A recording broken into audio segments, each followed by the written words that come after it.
We alive. Hey. We out here in these streets. I want to hear some music in the background. That's just stupid. That would be so cool. No. That would be so cool. We don't need no copyright issues with no music. Well, something that's copyright free. Something that just kind of sets the vibe and.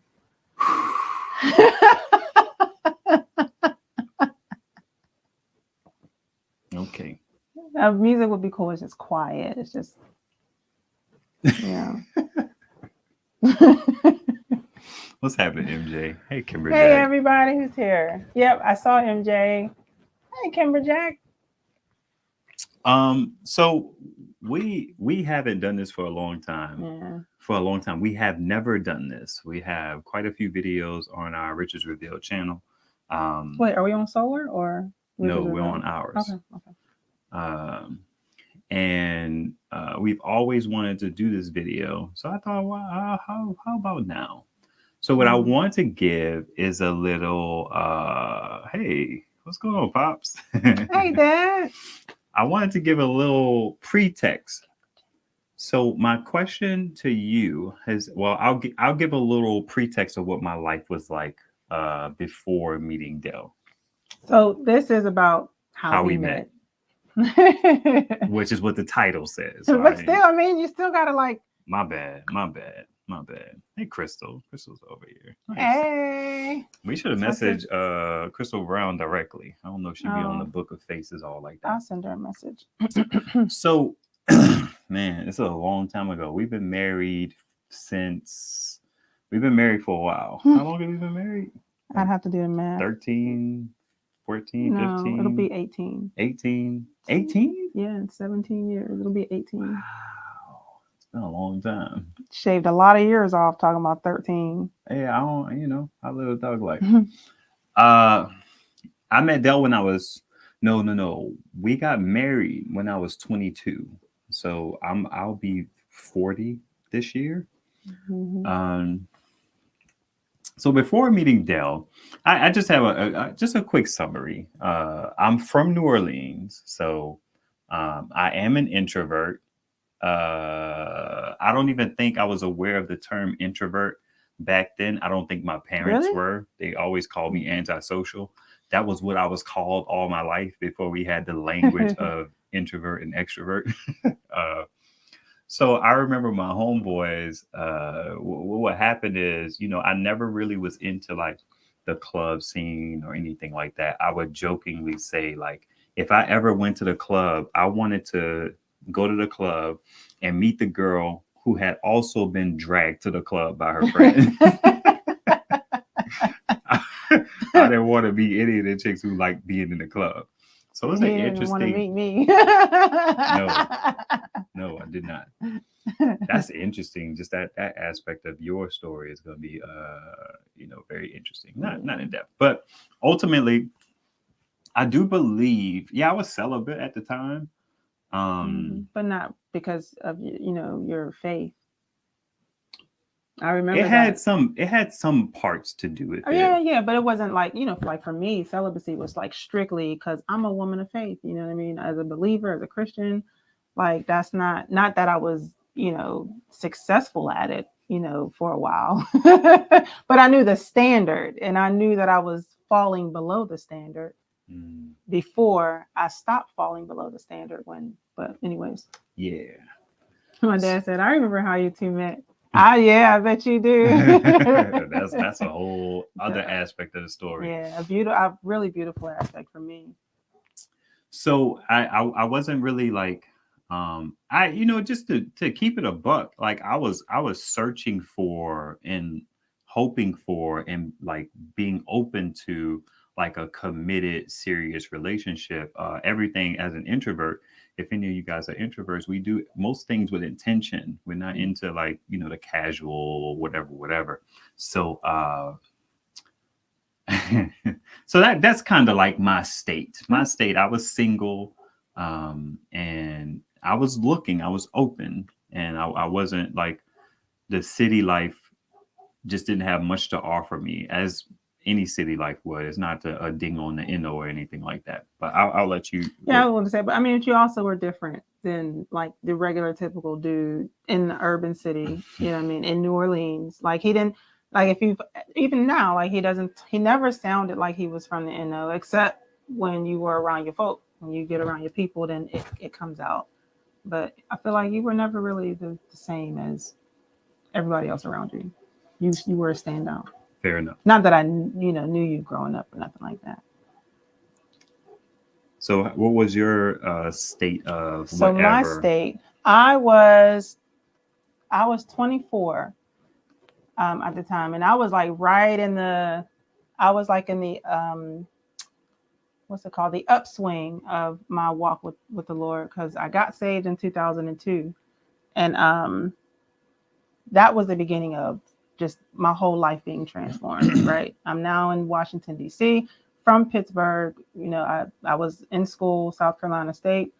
I was fleeing, if you will, from life and how hard life had gotten as a result of sexual trauma, being sexually assaulted, and the pains and the trauma that just continued to kind of snowball. And so by my fourth year, I was in a really, really dark place. I was on my way to stripping. I was about to be. I always try to. I love this part of my story. He hates it. I love telling it. I love sharing the fact that, like, I yo, don't hate it. That's not true. No. I just disagree with your classification That you're in love with a stripper. Right. He's in love with a stripper, like, and has been for all these years. But I don't know. I actually did know a chick who was a stripper. Oh yeah, I did. That's interesting. That was my path. I was. I had never met her personally. We were just like online phone acquaintances. Oh, well, that don't count. I mean, she was an exotic dancer. Oh, yeah, this is what it is. Yeah. True. But I was, team wake and bake, on my way to stripping because I needed money and I needed it fast, and I felt like I needed a lot of it. I had nothing else going for me. When I relocated to DC, I had gotten saved. I was fleeing from everything that was my life at that point in time. And I was in the process of being sanctified and being consecrated, and I was zealous. Oh man, when Christians are first saved, in my opinion, when most Christians are first receive salvation, the zealous nuts that we can be, and I was one of them. Adults, just for clarity. Yeah. As an adult, I mean, young adult. But it was my journey, and as I was beginning to learn how to what it is to be in this new life, what I mean, being a believer and having this newfound relationship with Christ, and the process, the journey. So at the time that we met, I was in the process of leveling out from being zealous. I was in the process of becoming more reasonable and adjusted and content, and just having learned how to hear the Lord and whatnot. So but I was still very, very solid and very serious about my faith and about like behaviors and things like that were that are the standard for Christian men and women, particularly women for me. That's is that you done? I think so. Okay, cool. 'Cause I could go on, but I know how you are about details and yeah, absolutely. So then, in terms of like how we met, which is what we really want to talk about, we, spoiler alert, if you don't know, we met online. Yes, we did. Blackplanet.com. Facts. So a little bit about that for me, and much like, it's interesting because much like Facebook, I wasn't really on Black Planet for the things that most people were on Black Planet for. I used to frequent this chat room called Intel, INTELL, which was short for intellectual, intelligent, whatever. I'm like 19, what? Just your nothing. Okay, I'm 19, 20. Don't know much of nothing, but what I do know, I'm sure. So, but what I would do is, I would bounce in between the Intel group, which is where I spent the majority of my time kind of chatting with those folks. And the religion group, I would bounce over in there from time to time. Now, I don't know how I came across Dell's page, but I came across her page. Tell them about your Yeah, page. my page was to represent like where I was. Like it was cool. It was nice. I put a lot of, I'm creative. I put a lot of thought into it. Um, at the very top of the page, no, actually, when you first enter my page, there was a song that I had playing by Marvin Sapp. Um, I don't remember I don't know if it was You Alone or God. Um, but at the very top of my page, I made it very big. You are on holy ground. And I had some space in between because I needed that to sit with people. I don't know how, online dating is now, but it's like, I don't want no foolishness. You know what I mean? Like, don't come to me with like all that extra, with the nasty, with the like, I need a certain caliber of dude to be like open to somebody like me at that point in my life, because somebody who sees you are on holy ground, and I probably had some disclaimers about what that may have meant, or I don't know, but it's like, I need you to understand, like, I'm not no typical chick, and I'm not looking to be found by no typical dude. I need you to understand what it means to be a believer. I need you to be serious about being a believer. I need you to want to be with a believer. And you know what I mean? Like, so that was like really important to me. And then I went through, it's like after a while of all this, like, I don't want to say religious, but it is kind of religious, like rhetoric. Like after a moment of scrolling, then you can get to have access to learning a little bit about me and seeing my pictures and things like that. Your dad said we want the details. uh Crystal said ASL. You know what ASL means? what's Like that? age, sex, and location. I'm with giving all that. Gotta put the deets out there. I'm with all of that. So that, like, again, it was important for like anybody to like want to approach me.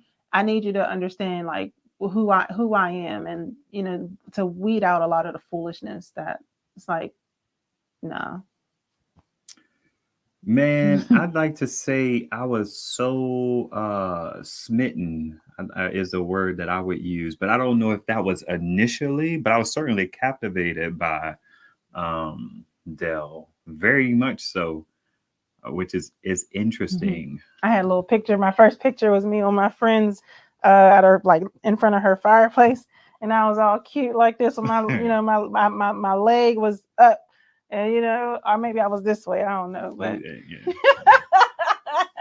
I still it's like I know some thighs though, that's for sure. I was like, ooh, wait. Like I wanted it to be clear, like I am a woman of faith, but I'm decent too, though. Man.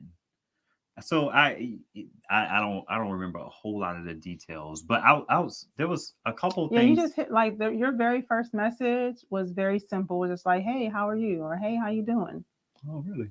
It was real simple, real simple. And I remember thinking like, let me go to his profile first and see what his pictures are like. And how my profile, I have in my mind, I feel like I was one of the first people who kind of came out with this idea of like blogging. Because what I would do is I would just have these thoughts, and they're very similar to what you see on Facebook if we happen to be Facebook friends. I would have these thoughts and I dated them, and I would share, journal entries. Yeah, journal entries is more what it's akin to, I suppose. So you kind of bumped into that. I probably had a song planned. It's probably like Outcast Liberation or something like that. I'm not sure. I had figured that joint out. But I was, man, and I had I hadn't had very many like serious relationships at all. I didn't fancy myself to be like the boyfriend type. I would just be like, man, we could have a genuine friendship, and whatever came of that genuine friendship would still be genuine. You know what I mean? It was like, if we ended up going on a couple, like going to see a movie or something like that, or hanging out or whatever. I wasn't like a super active cat romantically anyway, but I was very big on friendships over relationships. I just didn't see the use in being in a relationship with somebody. That's interesting because now I'm like connecting the dots. So we've talked about this plenty of times, but now it's like, Oh, because that's what caused me to like that's when I began to love you, you know, over time was our friendship. It was your friendship. I had never experienced like that kind of friendship before. And I want to speak to those things in a little bit of depth because it's just like the story is very like just, man, it's very interesting All because of me, how right? everything played out. Yeah, there was tons of stuff. Like she had so I would message her. I assume how I remember the situation. I don't remember the details, but we would like message on Facebook or communicate in that capacity. And you had like this level by which you would upgrade and allow more access and stuff Right. like You know, that. you mean Black Planet first? Like on Black Planet, like we would only contact each other through Black Planet. We would only communicate and converse through Black Planet. And then after that, like after I felt comfortable enough with him, then we could upgrade to I think it was text messaging. Okay. And you know, once I felt comfortable with texting, you know what I mean, and some time had gone by, then we got into being able to like actually talk on the phone and like hear each other's I voices think and stuff like it was like it was layered even a little bit more. It was like Black Planet Messenger, and then it was like maybe text message. And I think at some point you had given me access to instant instant messaging. Yeah, messenger. Yahoo IM. Yeah. So So that kind of Yahoo came into IM. play. And then like because I really had to protect myself, you know what I mean? Because again, like I was celibate and that was my desire. And I kept failing at being celibate. So it didn't occur to me until you know during my struggles. You know, I'm talking to God, and I'm like, you know, I don't want to keep struggling with this. Like, I don't want to keep struggling with this sin and the desire for marriage, the desire for love, and you know, all of that stuff. And there was one moment where, like, he came clear as day. His voice was like, he said, "The man I send you will not defile you."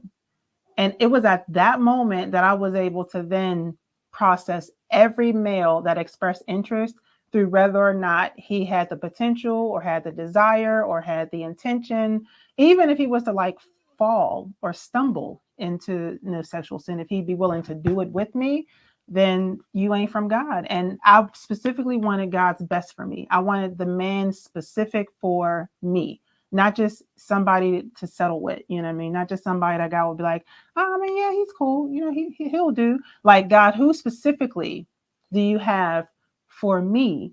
And, you know, so once, and with him, you know, finding out, well, first of all, he was living in New Orleans and I'm in DC. So it was like I a was about to long say, what distance. that mean? Why you stumbling on the end like that? He was living I in New didn't, Orleans. that was the reason I why I got you didn't want though. to go into a relationship with, you know what I mean? Because I didn't want a long distance relationship because I desired marriage and I wanted to date unto marriage. I didn't want to just be dating. That's jumping ahead, but I Oh, okay. understand My bad. why. I Go. understand why. Just as it relates to her intentions being clear is like this dude's waiting, you know, like he ain't nothing to worry about. Okay, because Chris was saying, so how did you know Ivan would not defile you over time? Because he was in New Orleans. So wait, But that that's jumping question, forward too, though, that question okay. is not necessarily relevant in the moment Okay, we'll because get there because he did have to come up at some point. remember, I'm very genuine in my friendship with people, just in general. I'm very intentional, especially in my friendship with women. I feel like, you know, Crystal Brown can attest to that. Me and her talk directly. Like, we're not like friends, like me and her go have drinks and stuff like that. But like, I care about her. I care about her well-being. I care about how she's doing. That's a connection that I made through Dell. She's a friend of the family, as I like to say. So we were just friends, like straight up and down. And here's the interesting thing about me is because you know you have this idea of being friend zoned, right?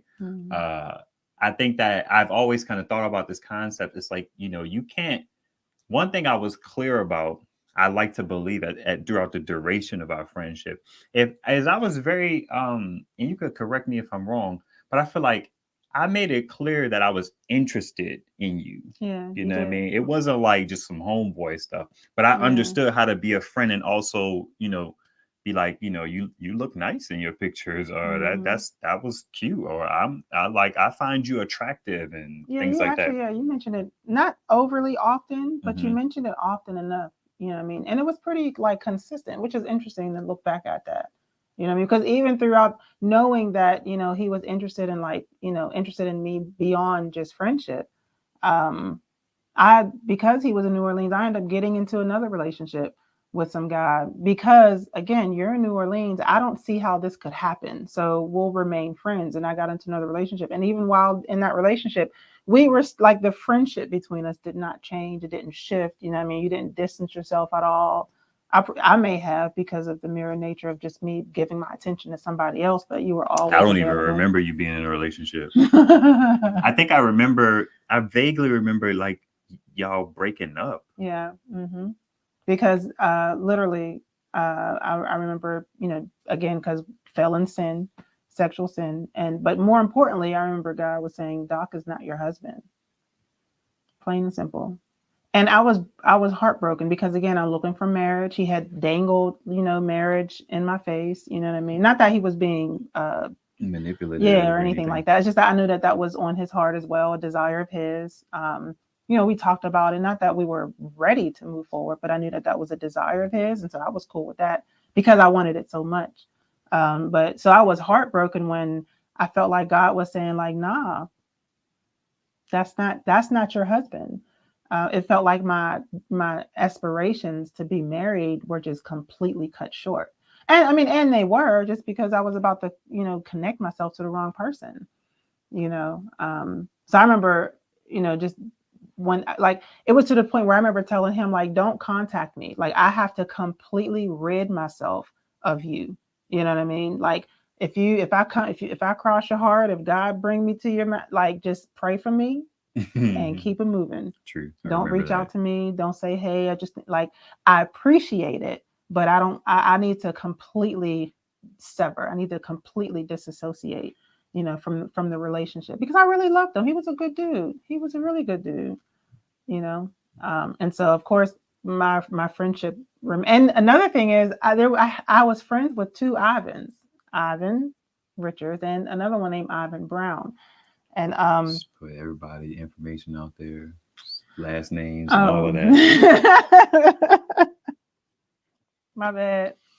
I mean, he's like, yeah, well, yeah, Hey, it is what it is. yeah, yeah. So interest another. I don't know, and it's funny because it's letting me. I'm being reminded of like the constant attempts to prevent me from having what God specifically set aside for me or set me aside for, because that ended up being another distraction. Whenever God was like, "Ivan is your husband," I thought he was talking about this other guy. So wait, right? I want to, before we get to that, this idea of friendship and really focusing on the importance of that, and this won't apply to everybody, but it's our story. Um, I remember certain things like you living in DC Mm. and us communicating. I was living in the NO and like talking very frequently, as is, Yeah, every day, like throughout the day. and like being on the phone and Hmm. falling asleep on the phone and stuff Yeah, like that, and this is all while we were friends, right, and I right. mean like legit Just friends. friends, like no like trying to sabotage your relationship or waiting for you to like break up with the dude so I Yeah, could shoot my shot and or all that using you as a jazz. rebound. It was interesting. Yeah, It it was was, pure. It yeah, was pure, that's a good way to put it. and that's because of you. I appreciate it. Thank you, babe. I See, mean, I be out here see, in these that's why I streets, fell in love with the dude. He be in the street. uh Eh, so I have very fond memories of like getting up and her being like the first person I talked to. Yeah, I I don't remember. ever think there was any other interest that I had in anybody. Let me show y'all the level of like just enthralled that I was with her. Like I remember I had like a PC, a little laptop computer, and remember We are not in a relationship at all. But I was so captivated by this woman that I took her picture and I put it. I would almost be embarrassed of this because I'm so not this kind of dude. I'm so Like, listen, not listen. this kind of dude, this cornball kind of dude. But I enjoyed like just taking her in visually, not in a sexual way or Lustfully. anything like that. But I wish we could show the pictures because it's very nice. But I had set her picture as the background on my computer, which is like it's like grade A corny. But that's how captivated I was by her. And to get back to the Black Planet page, I remember reading her page, and her page was very like you said earlier, you know, holy ground, there's the gospel music playing, and she had spoke to, I remember vividly, I don't know what else she spoke to, but she had vividly spoke to the fact that she wanted to be a stay-at-home mother. She didn't want to work. And I don't remember saying that. I don't remember that. Yeah, it was out there. It's like it's obvious because that's how I get down, declarative right? about that thing. Yeah, I'd imagine. And nothing about anything that she shared in her page was like off-putting or anything. You know how somebody could say, like a woman could say, well, I don't want to work. You know what I mean? You'd be like, you lazy son of a what you mean you don't want to work? How dare you?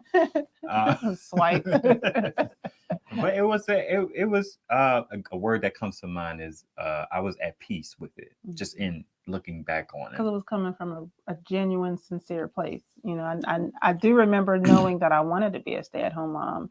But that didn't mean that I wasn't a grinder, that I wasn't a hustler, you know what I mean, that I wasn't willing to make it happen. I just wanted to, whenever it came to family, I wanted to be the primary person, you know, raising and shaping and molding the children that God would bless me with. Boom. So a highlight, because this is a time capsule for us. Yeah. You know, we'll be able to watch this back. Our children, our grandchildren will be able to watch this back, you know, friends and family and all that jazz. I lived like a few blocks away from a bus stop that I used to take into work. And, you know, I would have my sidekick with the unlimited data. You know what I mean? I'd be walking on like a brisk morning or whatever. And, you know, I would probably be talking to her at some point, you know, saying hello and all that jazz. Morning, like kind of starting the day. Was it a verbal conversation we had when you mentioned that you loved me? That was that was when I was working 2 jobs at the time. Yeah, I remember that stuff too. You were working at like Victoria's Secret. I was, yeah. What, Pentagon City? No, it was out. It was out the mall. I can't remember. I had to drive through Silver Spring, so it was out one of the malls out there. Interesting. I just enjoyed shopping at Pentagon City. What was yeah, you're right. It was the other mall. It was like mall. Anyway, we lived in DC for a little bit, so this is bringing back memories, trying to remember that particular spot. But I just I don't know how it went, but I remember you telling me that, and I didn't really know how to respond, and I don't know how I responded to that. Do you remember? Yeah, you were quiet. It's like you were. I could tell you were really touched by it. You know what I mean? Because when I expressed that I loved him, it was from the very genuine, pure place of like, man, you're such a great person. You're such a great friend, and I love you. You know, and it wasn't a romantic love. And you were kind of speechless, actually. I mean, I don't remember what specifically you said. You acknowledged that you heard, and you know what I mean, or maybe you said, "I appreciate that." I don't know. I'm not even that. But I do remember the feeling that you were really touched by the fact that I was not only just willing and able, but I actually, you know, felt like it was okay to tell you that I loved you. That's interesting. And I think that was the beginning of me, like, 'cause after that, I didn't mind sharing the fact that I loved you. I don't think I did it often, but no, I don't think so. That doesn't feel often enough. It was like I wasn't shy about it, because I remember you giving clarity and just being like not on some casual stuff, like it was real, like I actually do, and I was like, man, wow. That's probably how I responded. Probably. Wow. Okay. Because Again. I have never been, even to this day, I've never been someone who said stuff just because. Mhm. So, but it was a genuine interaction. So I feel like I think we continued to, chat and stuff like that. I remember vividly, like in being in the kitchen, like talking to my mom about just how interested I was in you. And my mom, I don't know in what time frame this had went by, but she was like, Mhm. well, Ivan, you got to move. You can't have no woman running behind you. If you interested, you Okay. gotta go. Okay. you got Mama-in-law. you gotta go make a move. I was like, man, For real, because man. I remember asking you whether or not you would be willing to relocate to DC. Because I'm thinking like you a file clerk. There you go put my business on the street. I feel like, oh boy, from the Mystic, the guy and Dory Simone Miss, Mystic. yeah. He's like, Oh why you yeah, gotta say why you like gotta it say was I going cried? good You all know the way what up until I you mean?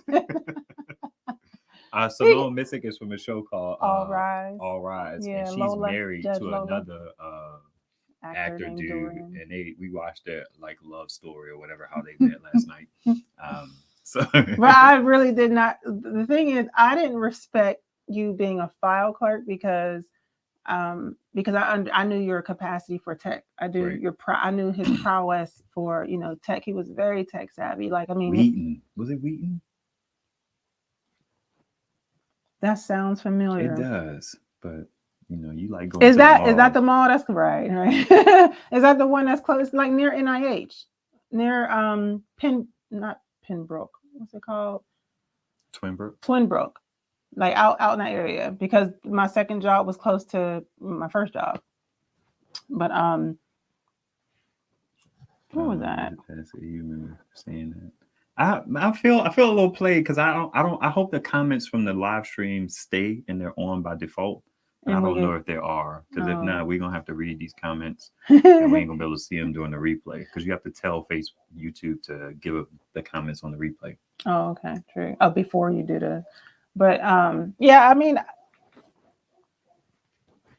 I knew that you being a file clerk was just like incredibly whack.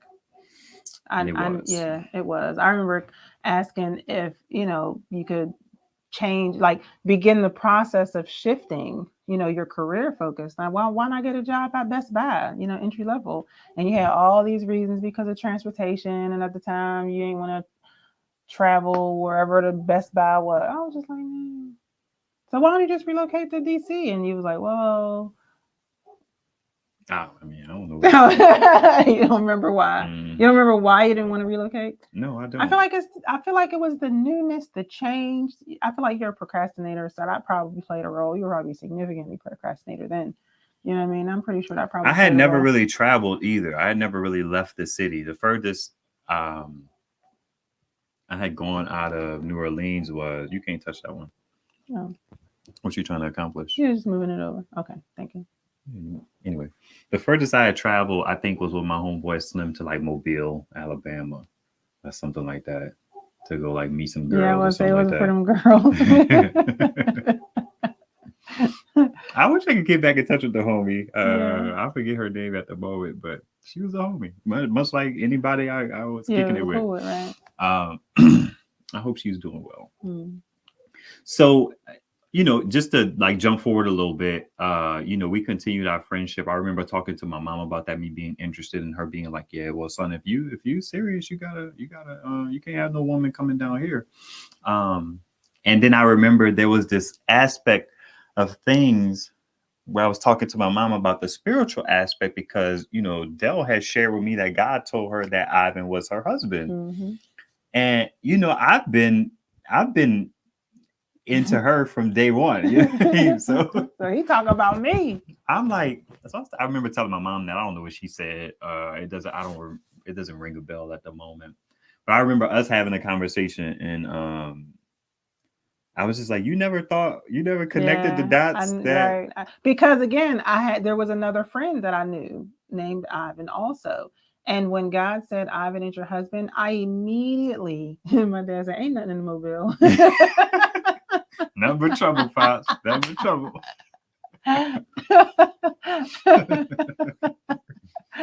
But I just remember like because this guy he was a really great guy, you know, also believer. He was a leader in the church, but he struggled with sexual sin also, and it was like a true sincere struggle. It's not something he wanted to struggle with, but he did, and I just felt like so.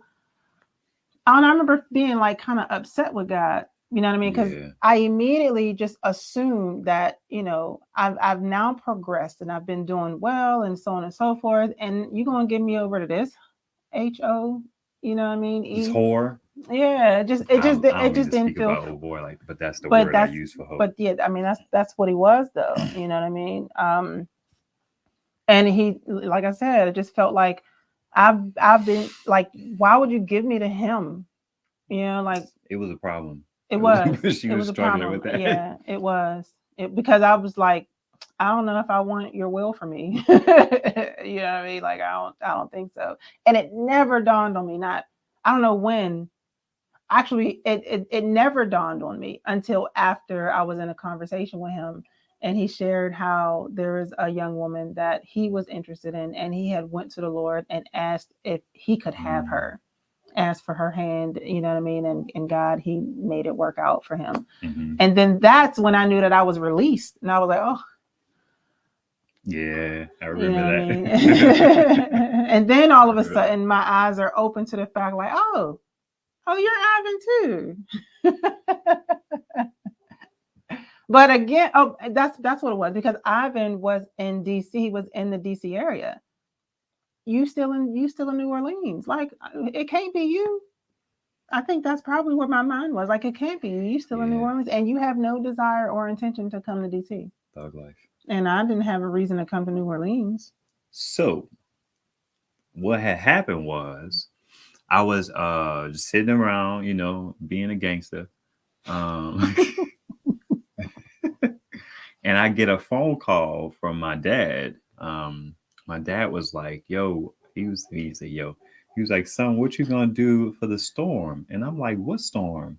And he was like, "Boy, if you don't turn on the TV and see what's going on." And at that moment, I turned on the TV, and if the Gulf of Mexico was this big, there was a hurricane in the Gulf of Mexico that was as big as the Gulf of Mexico. And I immediately hit up my homeboy Slim and was like, man, we got to get up out of here, man. So we ended up evacuating together. Hurricane Katrina is what I'm talking about. We ended up evacuating together. And so, you know, we ended up traveling north. And then we we went all the way north in 2 cars with him and his family, only to have to come like all the way back south. When if we just switched passengers, one person would have been able to keep going north, and the other people would have been able to stay going south. It was just like a whole thing. It was a whole thing. And I was like, man, I'm so sick of this dude, man, being on the road with him. And you know, Della and I are talking, and she was like, well, why don't you come up here? Yeah, like why don't you come to DC and I'll house you until you can get back on your feet? Because at this point, like it was clear, it was evident that like because he was in the ninth, if you don't mind me saying that. Yeah. So he, you know what I mean? Like he was in the very middle of it all. You know what I mean? So he Yeah, lost that's everything. fine. You know, I lived in the Ninth Ward. Like if you ever watched any of that news coverage and you saw where the levees broke and stuff like that, I was literally like you know, 5, 7, 10 minute walk away from that particular area. So it was very close to home where all that, you know, damage and stuff happened. Yeah. And you can't swim. So it's like he could have died. You know what I mean? That's just not cool. Oh, okay. I feel like I couldn't have died because I wasn't gonna be there. Charged. We got him out of there. So because I remember the towers being down, and so I couldn't call you. I had to wait for your phone calls to get like updates on you know where he was at. I remember one point y'all were at a church in a gymnasium. You know, then y'all finally I think FEMA came through and y'all were able to stay in a couple hotels. And I remember you're being flustered, like you just kind of being just in a state of. I mean, I felt like because you were homeless. Like you were legit homeless, and do you admit that now? I don't know. I still don't consider myself to be homeless any more than like storm victims until they, land on their feet. They lost their home, but they're not necessarily And homeless. was homeless. Homeless is a real thing. Like Right. You I had had a no, home. it was It was just gone. it wasn't You gone. couldn't live It's there. still just because But you you couldn't can't live there. just because you cannot inhabit it. This is an argument we have every time we talk about this. But if let's say our house was being fumigated for a week, that don't make us homeless. True, that's different. It's being you know the time, you know what's I happening, still so on had and a so home. forth. Like it was uninhabitable. But no, I had a it was house. like there was so much that would need to have been done to a home that was flooded by a hurricane. Fun times, y'all. Fun times. like there was like you. How many months did it take before your dad could get back into the house? But it's like I don't consider my grandmother who was in a FEMA trailer or my aunt who was in a FEMA trailer to have been really homeless. Homeless means you are living on the streets. Yeah, no, homeless means you don't have like homeless is defined by you living on your neighbor's. Okay, we disagree. So okay, move on. Onward. So we traveled. New Orleans is at the bottom of the boot of Louisiana. Shreveport is at the top. We evacuated to somewhere in like Alexandria, which is about halfway. Texas is also huge. And then like Houston is down here at the bottom. And then maybe like Dallas is up here at the top. So we drove from Arlington in the middle of Louisiana, Alexandria. We drove up to Shreveport, right? Only to have to drive all the way back down and then shoot over to Houston. I'm just like, we did all that for like I'm in this car with these people for all this freaking time when one person y'all know what I mean. But it speaks to my flustered state. We ended up in Houston in a hotel. I remember being in Houston and was like, where are the black people at? But that's another thing. That's a whole nother thing. Bell Injects puts the idea in my head that I could travel to DC. And I was like so just over just hanging out with my friend that I was like, man, you know what? You really considered it. You actually told me, like, let me think about it. You still didn't give me an answer. You know, you're like, let me think about it. Now this is crazy because I'm offering my home to him. Now I had an efficiency apartment. Facts. An efficient one bed, a bathroom. Like my bed and my living room was one room. I had a kitchen and a bathroom. I feel like I gotta put this comment on the screen because the good brother Setai is coming through for me here. He said, well, I gotta read it since we can't really see the screen. It says, nah, I get it. He still rents a home. That's different than homeless. Boom. Boom. Technically, yeah. And then Dominique, hey Dominique. Varying degrees of homelessness. Okay. I don't know if I don't agree, but all right. Well, it's the funny thing is, again, me and my Christian self, I didn't consider that, you know, what was I thinking that, you know what I mean? Come and I'll house you until you get on your feet and can get your own apartment. That could be, you know, months, you know what I mean? But it didn't matter, you know, he was homeless and I cared about him, and you know what I mean? Like it was just I felt like it wasn't him pre-homeless. I was on the cusp of homeless. You know, okay. But I just felt like I can help. You know what I mean? I have my own spot, I have my own place, and you can relocate to DC and make a life for yourself here. You know what I mean? So it was in my interest too, you know. So you had to think about it. And okay. So after a couple of days, you hit me up and were like, you know what? I think I'm gonna take you up on that offer. I don't even know how did you buy the ticket? No, you did. You had that FEMA money. I was balling.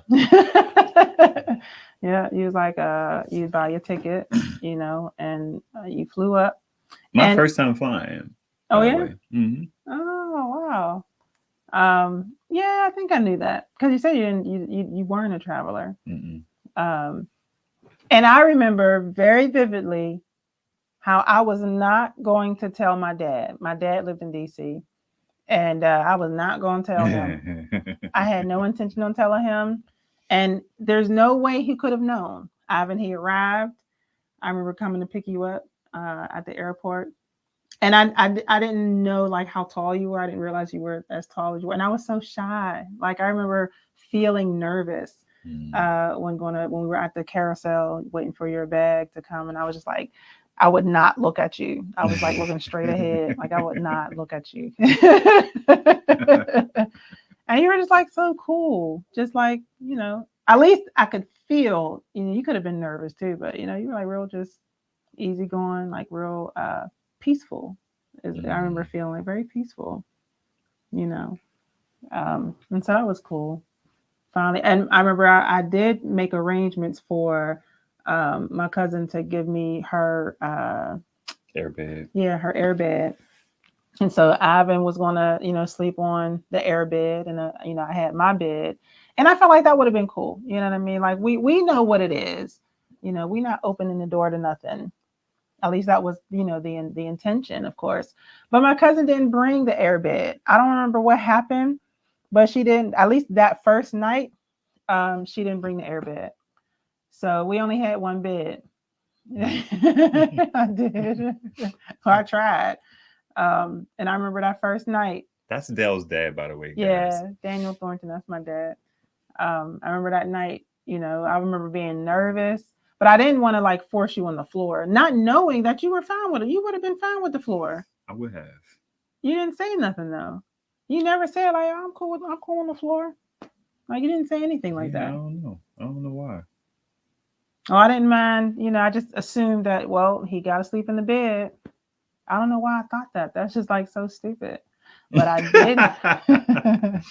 But I don't did. say it. I did tell him. Don't say it. No, because I feel like y'all gotta understand how serious I was. I remember we was laying down, and I turned. I got up and I turned back behind me, and I was like, "Don't put your dick on my butt." Oh my gosh. I turned back around and I felt like I was cool. You know what I mean? I set the atmosphere. This ain't what it's gonna be. You know what I mean? And I don't think you said anything, or maybe you laughed. I don't remember. Yeah, I don't know. I feel like there was a chuckle that came out. It could have been. But I was serious. Like, don't be trying to spoon. Like, that's not what this is. You know what I mean? I don't want to fall. And I don't remember how many days this went by. He wasn't at my apartment for long before my dad just appeared out of nowhere. Like, and that took a turn, right? My gosh. Yeah, like my dad, he just appeared. He just appeared at the door. No phone call. No, and I hadn't talked to him in a couple of days. You know what I mean? So he just, again, I don't understand. You know what, Dad? Can you explain? I don't think he's even. I've asked you this a couple of times, and you still have yet. And the Holy Spirit must have said something. Now I'm thinking of it, because I think it's also like y'all relationship. It's like I think when y'all go quiet, especially back then, it will probably be contagious. So maybe he would call and check on you or something like that. Or why haven't I heard from you? Because y'all had, y'all have that kind of like constant communication type of relationship in that zone, especially in those earlier years. Yeah. I guess I just don't remember. What I do remember is not saying anything, not having talked to my dad, and he just showed up at the house. I mean, he never really even came to my apartment. You know what I mean? He just showed up. Like, I don't remember. I remember the details of I remember meeting your dad down in his office.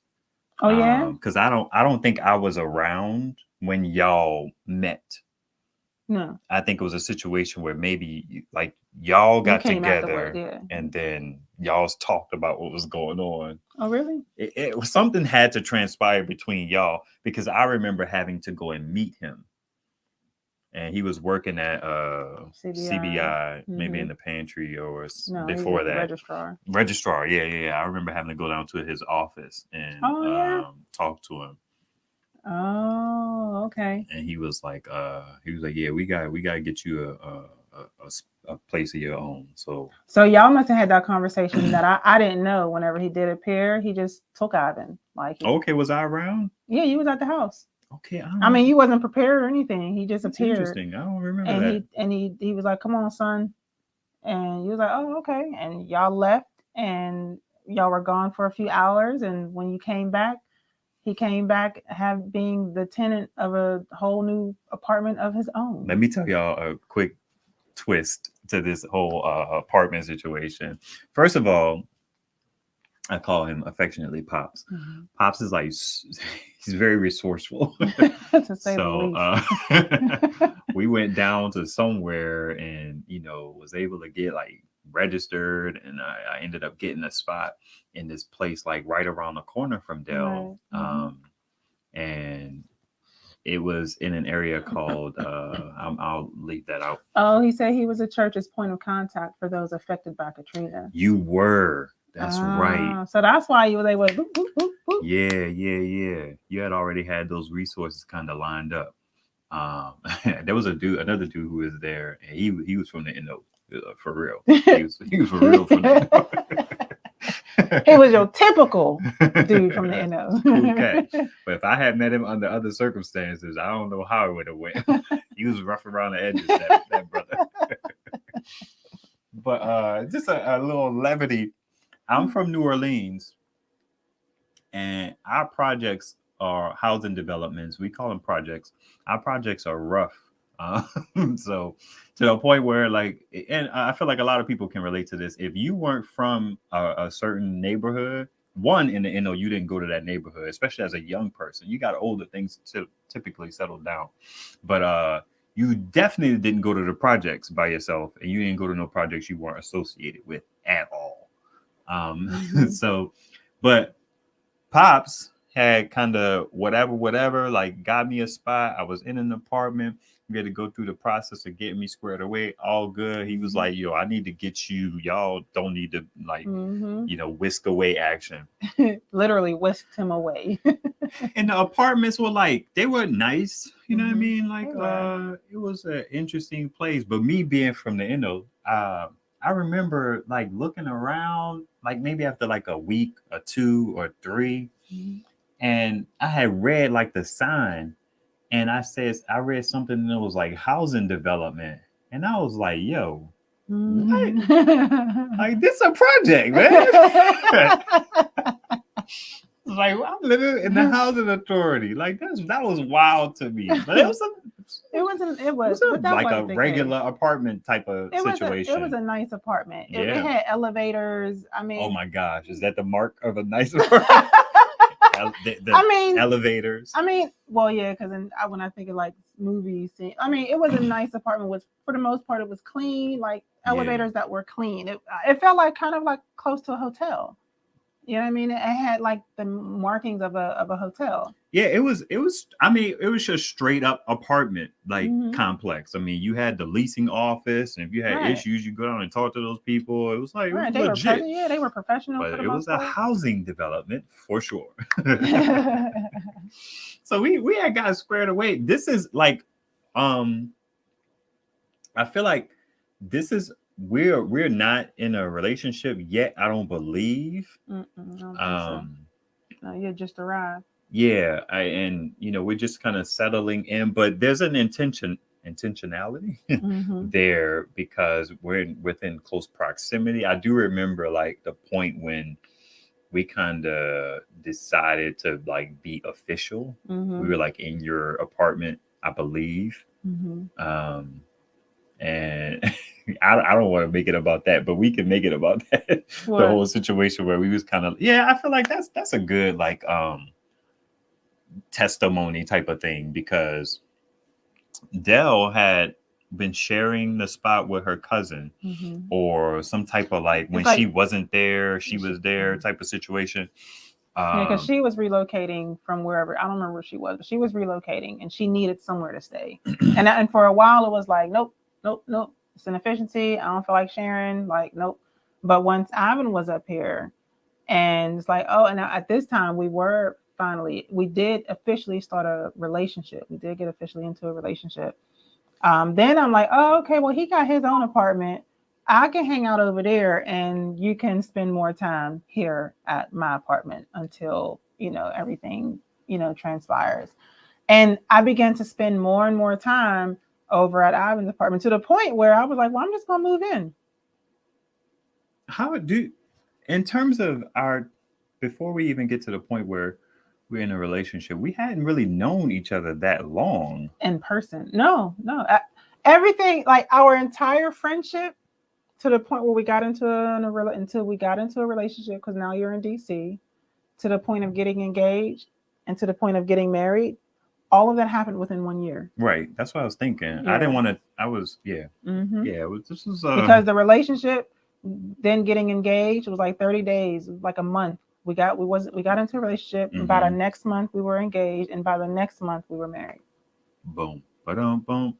Yeah, it was like, because I remember again receiving confirmation. The main thing was, once God gave the confirmation, like, yes, he is your husband. Okay, well, are you okay with us getting married? Yeah, y'all can get married. It was like there was no reason for us to, like, I know my dad may not like this part. I'm sorry, Dad, but I just didn't feel like I needed to include everybody. I didn't feel the need for like a big wedding and all that other stuff, because I felt like we would have been having to prolong the situation. And like my cousins, it's like now I'm in limbo. You know what I mean? I can't quite completely move into his apartment. I don't really want to be over in that apartment with, my cousin, because I had given her access to it. And so there was no reason to like wait, because we want to include all family and plan a nice, beautiful wedding day. And, I could have been like a whole nother year. So the situation kind of got interesting, I think, after we made it official. It was all in a matter of like months, literally. We made it official, then we got engaged. And I think after we got engaged, we were kind of like tossing around the idea of like, okay, well, I have this rent-free situation over here. Mm-hmm. You got your cousin over here kind of like paying and so on. And we kind of like thought about just moving in together before we got married. Went through the process, moved all the stuff and all of that jazz. Yeah. And like conviction has set in. I remember vividly, I think the Holy Spirit, like I was sleeping or something like that. We were celibate until we got married, just a spoiler alert. And I remember, I think I was laying in bed over at my apartment. I think she was in bed with me.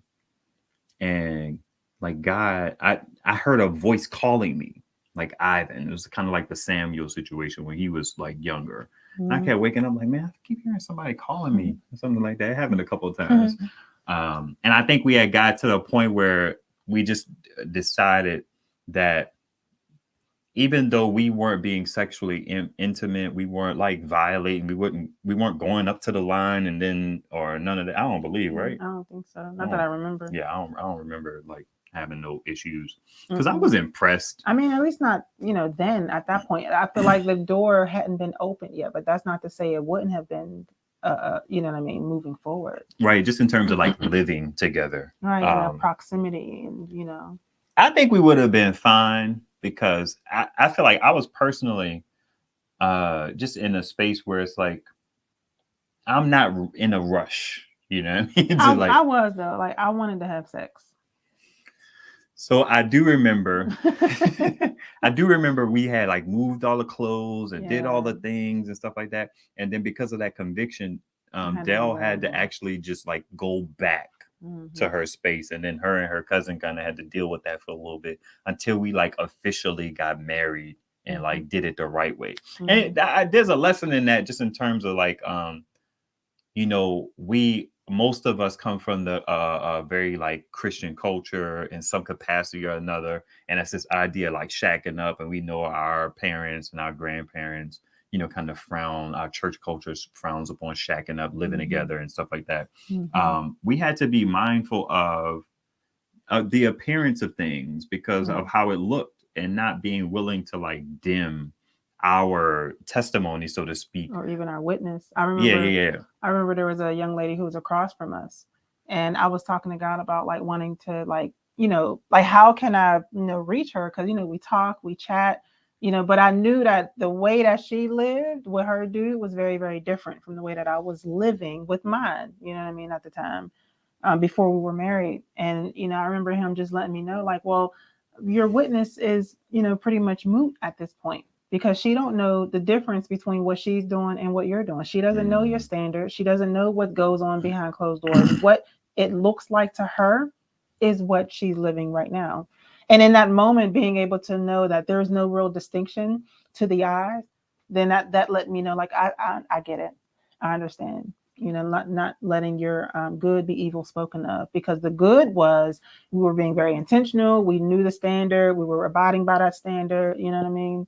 But it could still be evil spoken of, just because of the appearance of it. You know, so that was one of the main ways that I knew that God was saying, look, because I was trying to fight him a little bit. You know, like, oh, you know, that's an inconvenient guy. You know, she's over there. Like, I mean, but it was like, you know what? No, black and white, sever, go back over there, do it the right way. Once y'all are, you know, truly in covenant, then make your way over to, you know, and start making a home together.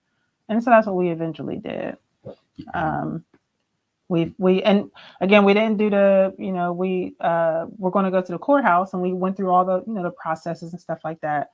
And then because it was the holiday season, they weren't having like ceremonies where, you know, they could marry you at the courthouse. So they gave us a list of, you know, different religious leaders who could, you know, marry you. And so we went down the list, and we saw, because after talking to like my church at the time, they, you know, it was a mega church, so they were like busy. They wasn't trying to get nothing popping anytime soon. And we were like, we're ready to move forward. So we just went down the list, and there was a Baptist preacher that we agreed to. We called him up. He was available. Probably like that next day or maybe 2 days later. We went to his home office, and we went into covenant. We didn't have no rings, none of that. He had us hold hands, and we exchanged vows, and at that point we were married. Boom. Legally and officially married. And then spiritually, we consummated immediately after that, because again, that was important to me. Like, sex is just, y'all know what it is. Like, sex was really important to me. It was a work day. We did all this, like, you know, I'm not late for work. I'm going in later in the day. So it was like, shoot, we free. Sex is free now. So let's go have it. Yeah, I was not pressed. I was. she was about that action. Why weren't you pressed? You're not Uh, pressed really for anything, but it was just like, you know, I didn't need to, again, you know, this idea of like you said, not being pressed for anything. I feel like it would happen when it, I guess, naturally, organically happened. Yeah. Huh? Oh, well. It's interesting. And that, I mean, you know, that's really the beginning of, you know, this wonderful life that we have built together. How many years did you say? 20, 30? 17. 72? Yeah, 17. It'll be 18 at the end of this year. And you, man, go ahead. I want to say, y'all know I love telling people what our first fight was. Oh my gosh, I don't want to talk about this. Okay. Yeah, well, I feel like you've talked about this in this setting before, and I don't know. Anywho, who's that? Hey, what's happening? Annette. Yeah, I don't even know who's all on. Just the idea of being, you know, just familiar. One thing that takeaway is like some things that are really important, you know, just in relationships and things like that, is in your intention and being intentional about you know, just like friendship and courting and being, you know, straightforward and not being sincere. Yeah. Being sincere and genuine, being patient.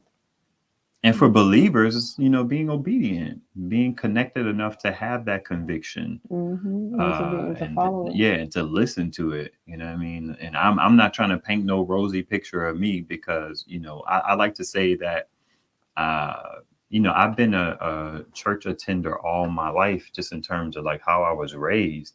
But the relationship wasn't that serious throughout all of those years. So I wasn't no, model Christian, so to speak. But I had, uh, Timothy talks about the law and how it sets up these barriers for you, and that's what it's there for, so to speak. There's this idea that you have certain. So I have been raised a certain way, and with me being logical and kind of understanding and things like that, there were certain things that I knew I couldn't do, and certain things that I chose to do anyway. But I was always aware. I was never in a position where I wanted to be like, nah, I was cool because so on and so forth. I was just like, yeah, I was violating. You know what I mean? Just out here in these streets. Yeah. So I in any situation, I have the willpower to show restraint. Mhm. You know what I mean? Meekness is a word that comes to mind in some other areas of life. But Yeah. so it's just like I wasn't, I wasn't in a hurry. And you were so like not forward. Like it's like I knew that I feel like in the beginning, like when we were first building our friendship, I knew that, you were very stable, you were very solid, you were very moral and so on and so forth. But I didn't know for some Hmm. reason that you were a believer. And I remember saying something kind of just haphazardly, like, I mean, you ain't even a believer. So what does it matter to you? And you was like, oh, but sweetie, or something, some word Something I you, said. yeah. Yeah, I Or remember yeah, like, that. oh, but I am. Or yeah, it's like, and I was like not taken completely aback, but I was like, finally in that moment the dots connected. It's like, well, how did you not know that he was a believer? Like he's a good, decent, moral, you know what I'm saying, solid dude, just in and of his own strength. And like in this way, in these ways Right, that right, were right. like very identifiable as, what I mean, believers, those who are serious about the faith. Yeah, it's just And I this. thought that was cool. I felt bad for not knowing and then telling you that you weren't a believer, only for you to be like, no, sweet. You said sweetheart. Like, no, That sweetheart, I sounds like am. something I would say. Yeah. Did you guys have any questions? Anything you're curious about? Anything you want to know? Um, There were some questions up above. I know Crystal. were they? Mm-hmm. Good night, Dad. Thank you for hanging out. Yeah, we appreciate you, sir. Let's see here. What you kinfolk talking about? As you be saying, what y'all snapping and trapping about? Yeah, this ain't mine. I, I Oh, don't it's not think there's. Sully. I don't think there's a whole lot of questions. No, I Yeah, don't there see were any. some questions. I know Crystal had a couple of questions. She had mentioned something about when did you feel love? Because I had expressed it. Oh, really? Huh. Mm-hmm. So I'm trying to find it so I can answer it specifically. Go up. How far? All right, I went all the way up to the top. Yeah, but you were scrolling down so fast. Yeah, I read fast. Oh. Oh, Keisha's here. Hey, I don't know if you're still here. Hey, Keish. Oh, okay. Yeah, we got food from her last Oh, night. nice, nice, Mm-hmm. nice. I wasn't sure if that was somebody from. Someone said we old. Black Planet. Oh, okay. So, how did you know that Ivan would not defile you over time? Oh, I think you kind of addressed that, just Yeah. like me being in the. Uh, uh, uh, uh. Right there, Ivan. When did you feel love? When did I feel love for her? I don't Oh, that's a good know. question. I don't I know if that's don't. what she's asking, but yeah, you When should. did I feel? Okay, maybe she could clarify. Let's scroll down and see if she clarifies. You're welcome, Delgado. Thanks for hanging out, Oh, Delgado. I snap. appreciate it. Hey. Can you, Crystal R, if you're still around, when you ask when did I feel love, what do you mean? Love for her? That's the only thing that Yeah, I would makes like to sense to know. me. Yeah, I want to know. When did I feel love for When did you? you know that you loved me? I don't know. I don't. um, y'all still on now? I don't know what that means. What does that mean? I'll say that, man, that's an interesting question because it's kind of like you know, what is love? You know what I mean? To care for a person, to be, I What mean, did, like deeply care for them, like seriously care for them, to be romantically interested in them, to be attracted to them, to want a future with them. You know what I mean? mm, It's like, how do I? when do you know? When did you know you loved Dell?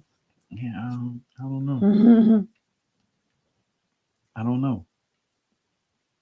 It's like, how do you? How? I don't know that. This may sound kind of whatever. I don't know that I ever, for the majority of our friendship, I don't know that I ever not loved you. You know what I mean? Like, Like once we were like close, and yeah. when did you know she was your wife? She loves cats. It's like I'm trying not to like put emphasis when you all caps. Because that's what that means. When did you know she was your wife? I think is what, That's a good question too. because I Didn't it remember. involve flowers or something? Hmm? Like, didn't you like calla lilies or something like that? And I feel like something kind of came of that. No, no, actually, I remember that. You well, that's different. No, I didn't. My cousin liked calla lilies. That was her favorite flower. And I remember you got Interesting. on me because I didn't know that that was her favorite flower. Like, you should know that that's your cousin's favorite flower. And I'm like, We talking about the cousin who lived in your spot? mm-hmm. Yeah, I feel like you should have known that. I don't know. I do know that when she told me that, when she mentioned the idea of Ivan being her husband, I feel like that immediately resonated with me.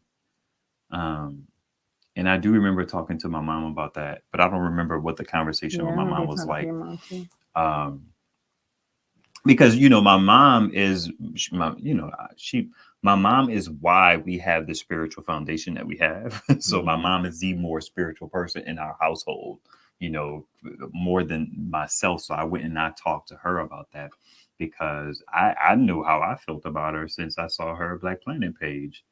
um so to have that particular thing be in the atmosphere, I feel like that aligned with what I was into anyway. So I can't say under a perfect spiritual stance that I knew, and God spoke it to me directly. I can't remember. I feel like there was some confirmation at some point. Yeah, I remember because when I needed confirmation, I had my confirmation, but I desired for you to get your confirmation. It was important. That was important to me that you Hmm. received confirmation, and so you were like, all right. And so I remember you prayed, and that next day, you talked to your mom, and through your conversation with your mom, you felt like you had received your confirmation from the Lord through some things that she had said, Hmm. and I was like, oh, okay, Yeah, I don't remember that. That feels vaguely familiar. familiar, but Mm-hmm. yeah, like for me, even now, I believe things. You know what I mean? It's like, if God tells me he loves me and he's gonna provide for me, and that's what his word says, and I believe it. You know what I mean? It's like, when if for another thing, I don't think I've ever even shared this with you, but um when those 10 commandments say honor your mother and father so that your days would be long on the earth, I like took that to heart. Mm-hmm. And I tried to honor my mother and father because I want to be around. Like, even as a kid, you know what I mean? I was like, man, I'm trying to Lord, live. you better hold me down. I'm trying to be out here in these streets. Um, but it's like I took certain things very literal. So it's like, you know, you think about it, it's like, well, was something like that come from the devil? You know what I mean? It's like, I Oh, can't I see see what you're that. You know what I mean? In terms saying. of all of these things kind of aligning, her being a woman of faith, us having the kind of friendship that we have, me being like a faith adjacent person. Desiring her, the difference in, you know, my feelings towards her, and things like that. It's just like, why wouldn't that be God? You know what I mean? It's like, and I know that there are certain situations where people believe what they want to believe because they want what they want, but True. Yeah. um I think that that's different because your thirst is different. You know what I Mm-hmm. mean? It's like, you want it for different reasons. You want it out of some flesh stuff. You know what I mean? So I think that that's a different thing.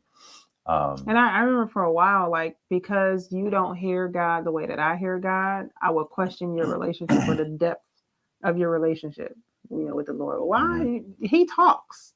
Like, he talks very clearly. You know what I mean? And in my mind, it's like he has told me directly, very specifically, things. So, I remember thinking, like, and the one thing that you have that it took a long time for me to have, and I still have to work at it, is what you were talking about, like, when you like, if he said it, you believe it, and you're very solid, and you're very steadfast and immovable.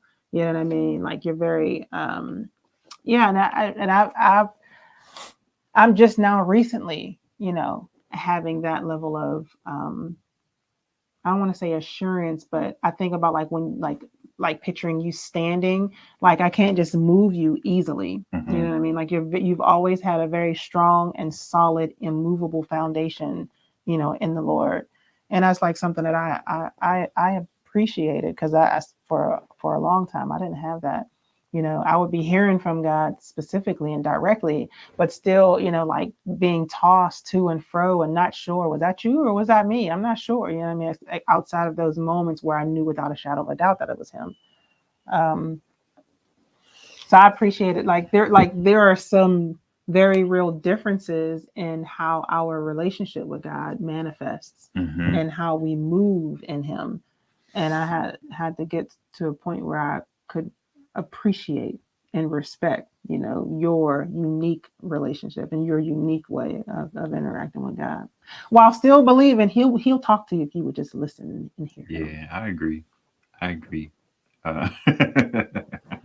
I definitely agree, because there's things that he has said to me, and I do think that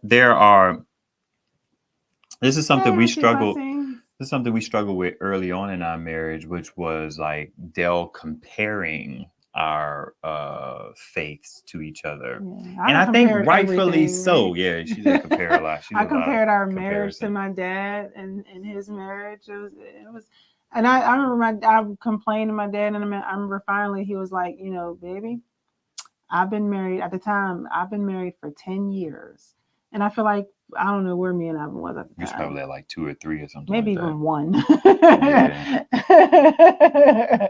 And it's like, even that wasn't enough for me to, like, not compare his husbanding to the husbanding of my dad, and what I saw, what I observed, and how he treated his wife, and so I mean, I didn't have a reference point. I had no reference point for marriage. I've never been around wives.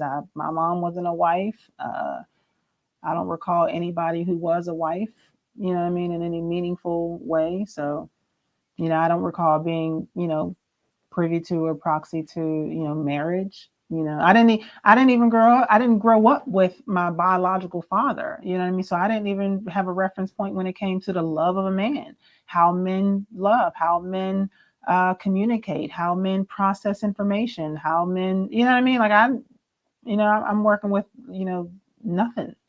So I had to learn all of those things, tried by fire. Boy, was she convinced. She knew what she was talking about, though. I'm just saying. It was rough. A lot of y'all out here think y'all know what y'all talking about, and y'all don't. You need to stop it. And pick your head up. Get back over here. Man. But the reason why I went down this path is I don't want to paint a more rosier picture. I was certainly I was deficient in my faith in some ways. And that's where I was going. I think that Dell, and you may find this in relationships, one person can be stronger in a certain way with their relationship with God. Like, yeah, you could, it's like, you could know you personally, but people as well. Like, Dell could know what she's supposed to do and not do it. You know what I mean? And I'm like, why you beating me up because I don't read the Bible as often, but you ain't listening to the stuff you reading. Like, what you doing? At least I'm controlled in my, you know what I mean? Like, I got a good grasp on, you know what I mean? I just think that there's ways that it manifests, like you said earlier, faith manifests. And, we all have ways to grow. I feel like I should be able to hear from God too.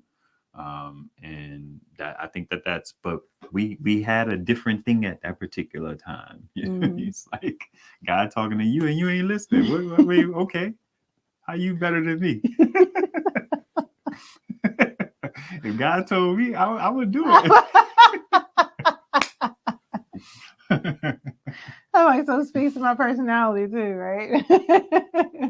If I'm not mistaken, our first gift came from my best friend at the time. She gave us a book called His Needs, Her Needs, and that was like the beginning of us, together, beginning the journey of learning, like becoming students of marriage, and really taking it serious, as opposed to just, instead of like winging it, like instead of winging it and trial and error like too much trial and error. You can't really get away from trial and error, but like not having to, I think I saw this earlier where Crystal, like, wanting to learn from the experience of other people. So like, there's no need to bump my head or bump our heads and make the same mistakes and learn the same lessons that we could learn just by adhering to and taking inventory and observing, other people and their failures and their successes. Like, we don't have to take the long way around marriage. We don't have to take the hard way through marriage. Like, we got to experience what needs to be experienced to work things out of us in order for us to have that oneness. But like, I feel like if I had mentors, wives, like, I'm listening. What'd you say? You know what I mean? How, why? Okay, bet.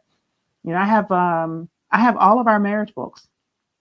I think I still have the original book that we got, which was His Needs, Her Needs. And then, everything from there, 5 love languages, for him only, for women only, for men only. I think we had another one, Marriage on the Rock. Yep, Marriage on the Rock. Sacred Marriage. Oh man, Sacred Marriage is that's a heavy hitter. Yeah. That's heavy. That's heavy. Sacred Marriage. What's the concept? I want to. You don't remember? Because I know it. Okay, go ahead. Because I'll have to. The premise of it is the subtitle. What is it? I'm thinking of the subtitle. Marriage is not to make you happy, but to make you holy. Yeah, and getting whole and being made holy is. Can you imagine going into marriage and understanding that God instituted this thing, and He wants to facilitate you growing in such a way that you become holier because of your marriage. Because you're married. Just think about all of the conflict that people have in marriages, and well, I'm not happy, and I want this and I want that. And he ain't doing this and she ain't doing that, and this is what I need. This is what I want, and then contrast that to how Jesus walked this earth. Like, here to serve. Who is first will be last. Who is last will be first. Washing of the feet. It's just like, man, that's a tough thing to put on. But that's everything that is our faith. Everything that is our faith is not moving according to your flesh, not moving according to how you feel and what you think in society and culture. You know what I mean? It's very contrary and opposite of everything that within, the natural realm, outside of, the true biblical, I don't even want to say religious, like the true biblical framework for how to live and how to be in communion with the Lord and how to be in communion with one another, or, you know what I mean? Man, and another book that I absolutely love, and we'll read again, and I've read all these books more than once, is Liberated Through Submission by Bunny Wilson, I think. Because y'all know how submission is. Guys, submission, what? Yeah, submission is a trigger word for a lot of people for different reasons. And submission is also a word that has been used and misused inappropriately. So, you know, I love the book Liberated Through Submission, because she helps. It's like the Holy Spirit just gave her just the revelation of submission and just flipped it on its head as it relates to our understanding of submission within a worldly context, within a secular context, because it's a biblical concept, at least as far as I'm concerned. Like, if you're not a believer, you don't got to worry about submission unless you want to. You know what I mean? Other than that, like, That's how it's I for us. feel. You know, you have people who let's just say, I mean, you know, as believers, we certainly believe that marriage is a thing that God instituted. Um, you know, husbands, love your wives as Christ loved the church. Wives, respect your husbands. Mm-hmm. And whatever the second part is, it doesn't come to mind at the moment.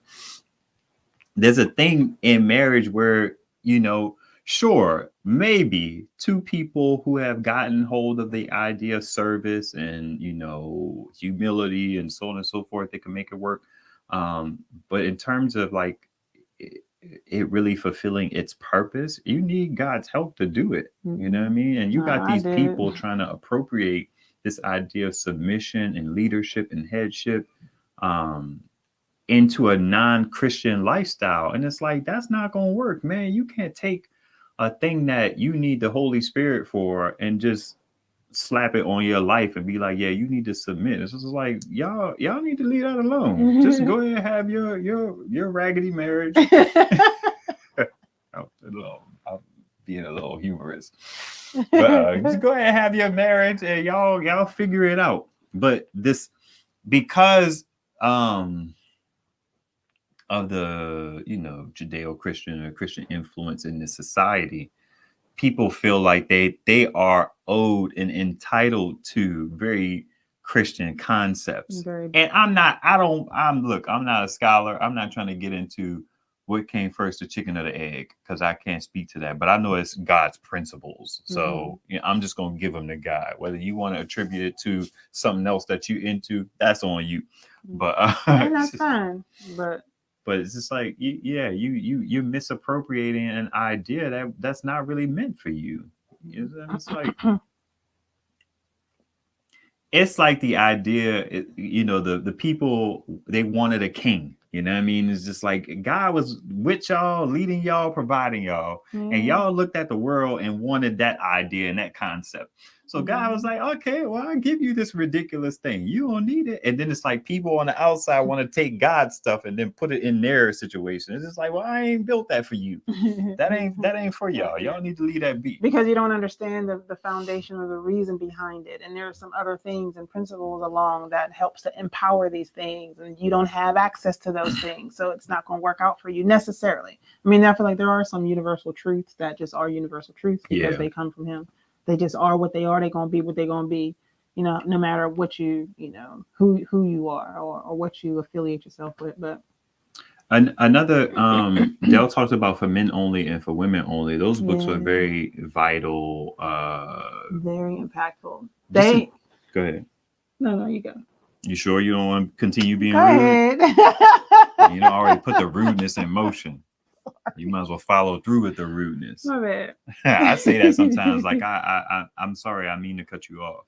I get that from Nate. Oh, really? Yeah. It's like, I don't mean to cut you off. He's like, yes, you do. I mean to cut you off. So I speak with intention.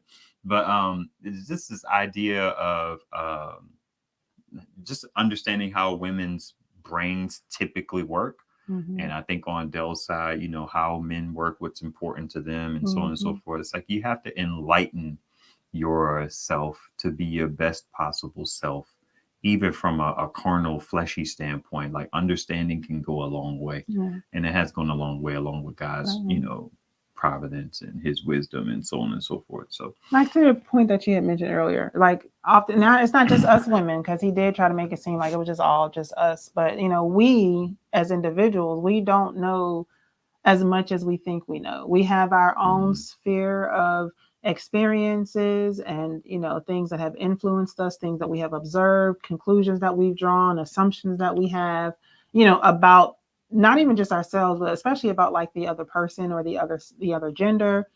And I think that like reading these books really helped me at least to gain perspective on like life as a whole, but specifically on marriage and the way we should operate, what our dynamic could be, and in some instances should be. So I feel like that's important. Like I feel like our marriage didn't really begin to thrive until after, at least for me, I began to be able to just like observe and listen and to accept, you for who you are and how you are, and to see your differences. Again, as we always say, to see your differences as just differences and not deficiencies, even though there may be some deficiencies, like putting things where they are supposed to be. Yeah. So not being prideful. You know what I mean? Well, this is how it should be. And, this is what I understand it to be. And, well, you could be wrong in your understanding, Man, shoot. There's a lot of like just memorable conversations in terms of the sentiment being expressed, where it's like you would be like, well, you would think that. And I'm just like, no, I didn't think that. I didn't. Yeah. And it's like I'm sitting here telling you I ain't think that. And it just didn't make sense. But you so because I thought it, and it was second nature for me. So if it's second nature for me, how was it not? It's like he's a whole man who grew up from you know what I mean? Like just life in every possible way was different. And then on top of that, he's a man. You know what I mean? Again, and also like me having like expectations of you doing things the way that I do things, and you did the same thing.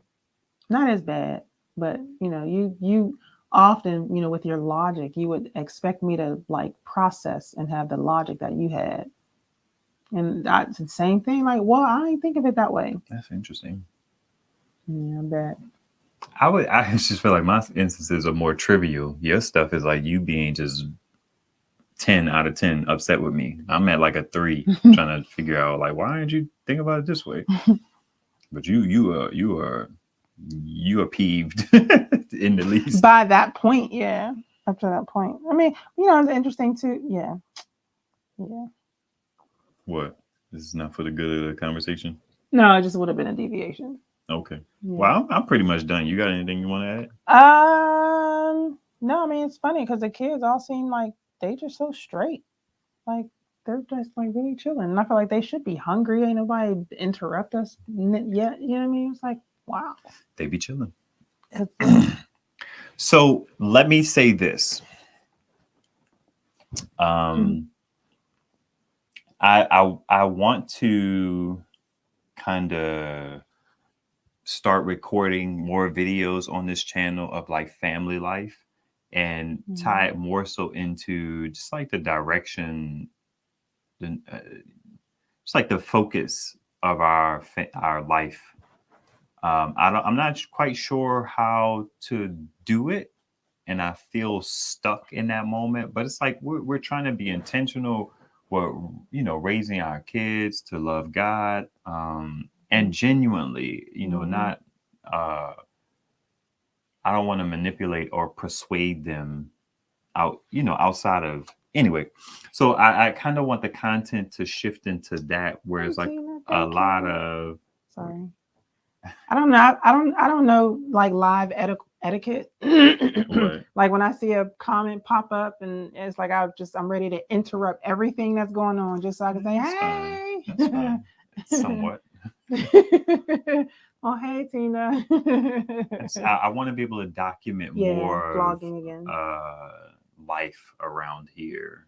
Yeah, I do too. Have it be interesting, but shifting the focus a bit, where a lot of our focus has been like events and going places, and I want it more so to be surrounded about like life, its challenges, its triumphs, how we're trying to progress in the things that we're trying to do and accomplish, and as things that we deal with as a couple, as parents, like challenges in parenting and the triumphs in parenting. In my mind, I'm thinking everything. Homeschooling, because yeah. But I feel like moving, yeah, I have my own hurdle because I really want to too. I want to get back into blogging and sharing life because something I love is the kids often be like, especially Cyan lately, can you put on the vlog? And I feel bad because Adele, she's not in many of the vlogs. Because we paused for so long. And now that she's like up and moving around and she's and I feel more like I have more time, I have more space to kind of, I got to start or continue in the process of rediscovering Dell. You know what I mean? Like now that we have 4 kids and I'm done with the process of laboring and so on and so forth. Yeah, all of that. I think it has hopefully some value, in sharing that. Oh, What? that's cool. Parenting tips for her great niece from us. Oh, true. Yeah. That's cool. We'll see. Hopefully people can kind of, that's because that's some of it too. I want to be able to show some of these very like frustrating moments with the kids and very real, like how we resolve to deal with them because we blow it. You know what I mean? We don't always get it right. I don't necessarily want to. I get it right more than he do, but I do.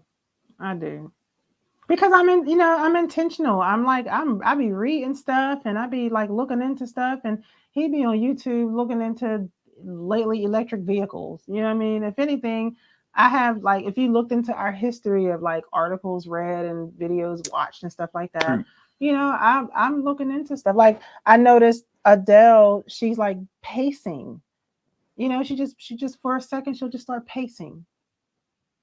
And he noticed it, but he's like, yeah, I noticed it. But me, I'm on Google, like, trying to like get a little bit of an understanding of, what could it be? Or is it common? You know what I mean? Like, what's going on here? Like I'm like, I'm not saying that you're not deeply vested, but you ain't as deeply vested as I am. True. And you're not as deeply vested as I would like him to be, Well, that's neat. Yeah. Oh, nice. I mean, we're good. I'm just going to answer. Just let him know to call me back in about 10 minutes. 10 minutes. Okay, cool. But so wait. Oh, see you, Chris. All right. Thank you for hanging out. We appreciate it. Yeah. Oh, absolutely. MJ, you know how we get down. Well, never mind. I'll hit you up about that. Bro, call me back in about 10 minutes, okay? Raising our son has been a real challenge for me. All right, bro. Trying to figure out what I'm supposed to be learning from this. Huh. What? Yeah, so see now I got questions because I kind of want to, dive into it a little bit. Yeah, I mean, that's interesting. Yeah, like how old is your son? And I guess I'm curious, what's an example of what's been challenging? Because I've been learning, like I've learned different things from each child, and they came back to back to back, and so I just felt like it was just like this big just windstorm, of lessons that I needed to hurry up and rev up and learn, you know what I mean? Because I was making mistakes that could impact, their that could traumatize them, you know what I mean? From disciplining them, me being flustered and frustrated and how I deal with my frustration and my anger if I get enraged and,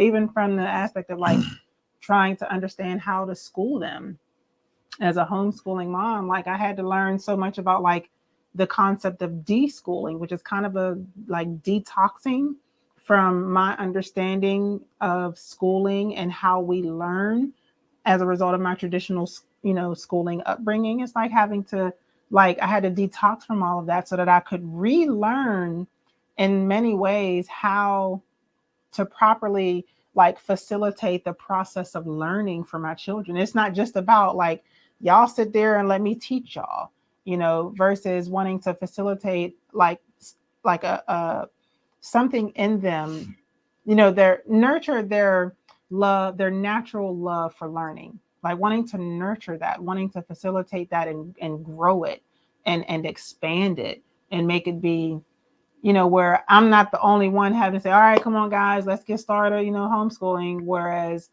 homeschooling could be taking place like at any point throughout the day, any day, learning through various ways, various mechanisms, various tools throughout, all of these different varied experiences, you know what I mean? Learning like holistically.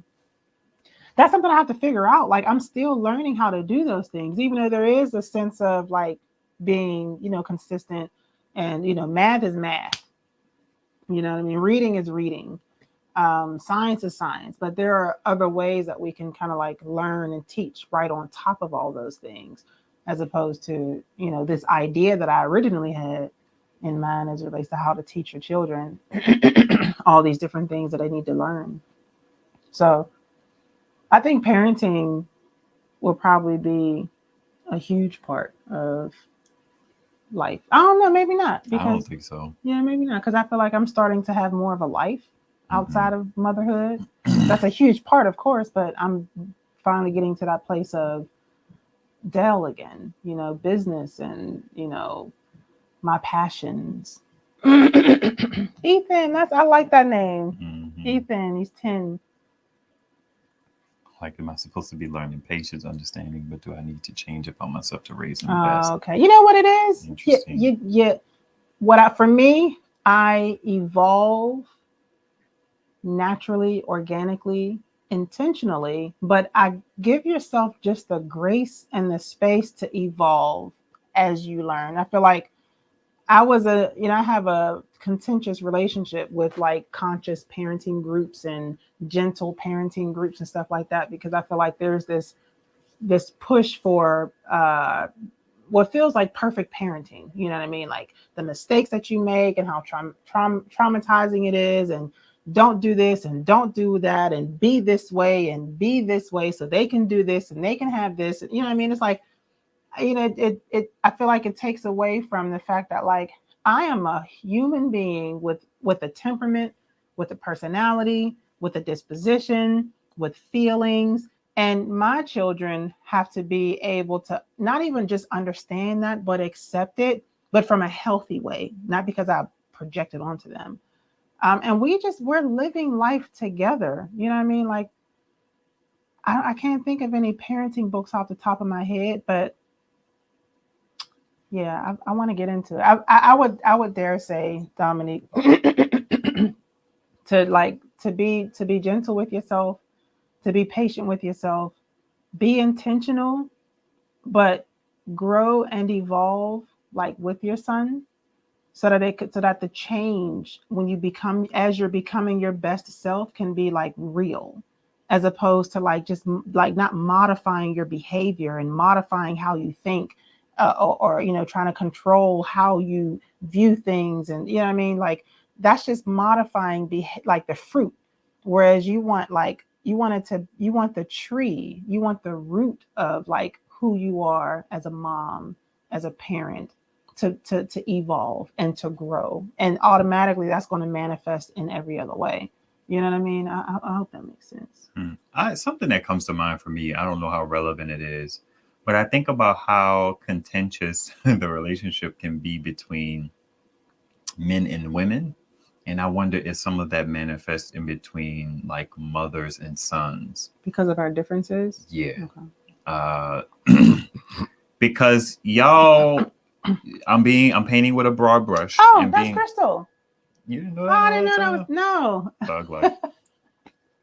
I didn't know KB. Oh, my bad. There you go. Okay.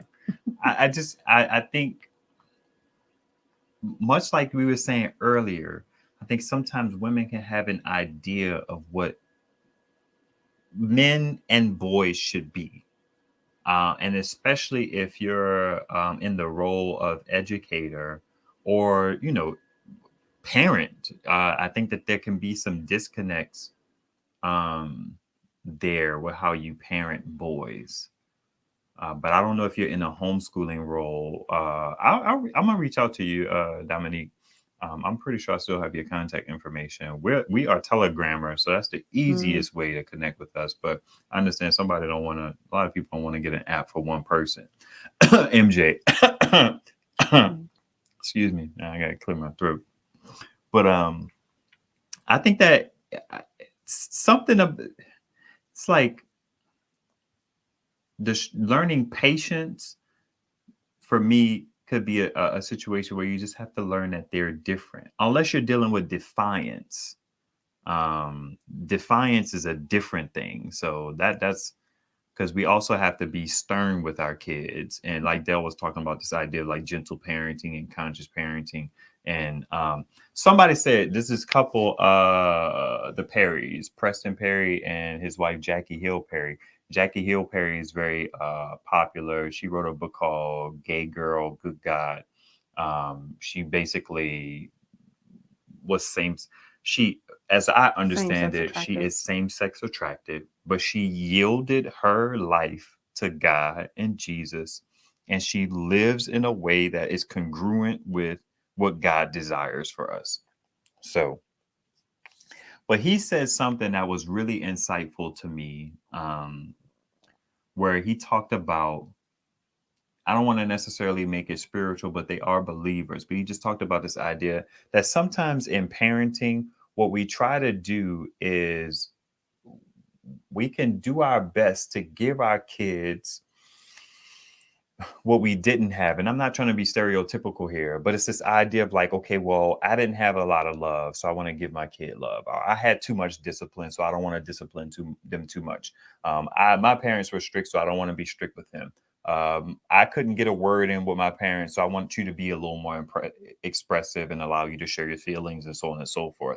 And the reason why I paint that thing and this picture and the picture that he painted is that what we ultimately need to do is we need to try to align with what God wants us to do with our kids.